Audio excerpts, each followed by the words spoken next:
নবী করিম সাল্লাল্লাহু আলাইহি ওয়াসাল্লাম বলেন, ভালো স্ত্রী নির্ধারণ করতে হলে চারটা গুণ দেখে মেয়েকে স্ত্রী হিসেবে নির্ধারণ করো। কয় গুণ?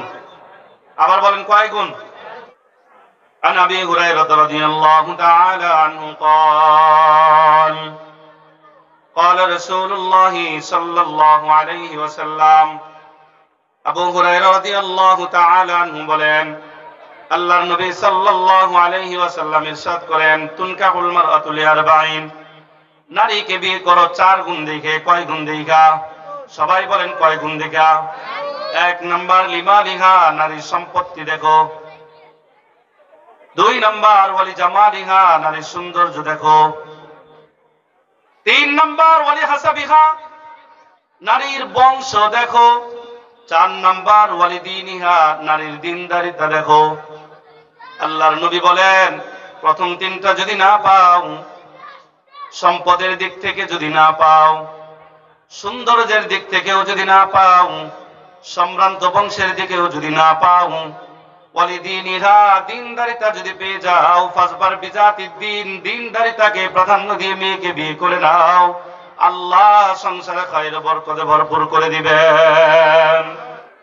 তিন নাম্বার ওয়ালি হাসাবিহা, বংশ দ্বারা দেখো। আল্লাহর নবী বলেন, প্রথম তিনটা যদি না পাও, সম্ভ্রান্ত বংশের দিকেও যদি না পাও, সৌন্দর্যের দিক থেকেও না পাও, সম্পদের দিক থেকেও যদি না পাও, ওয়ালিদিনিহা, দিনদারিতা যদি পেয়ে যাও, ফাসবার বিজাতিদ দ্বীন, দিনদারিতা প্রাধান্য দিয়ে বিয়ে করে নাও, আল্লাহ সংসারে খায়র বরকতে ভরপুর করে দিবেন।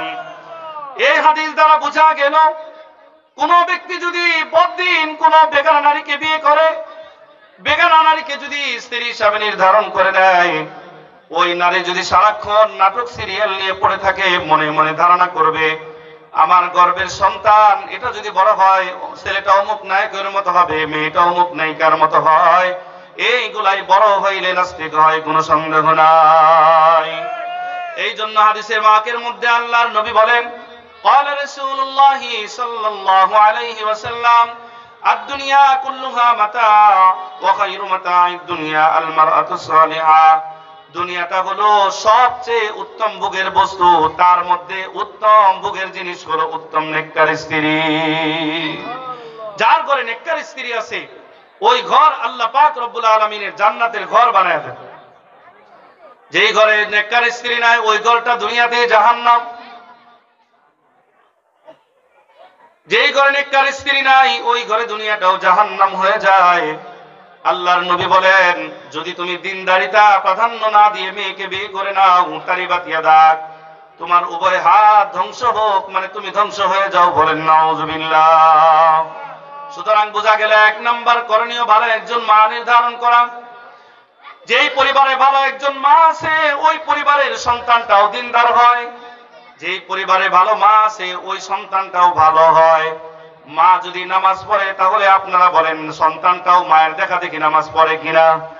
আর যদি সন্তান মাকে দেখে নামাজ পড়ে না, তাহলে সন্তানও কিন্তু নামাজি হয় না।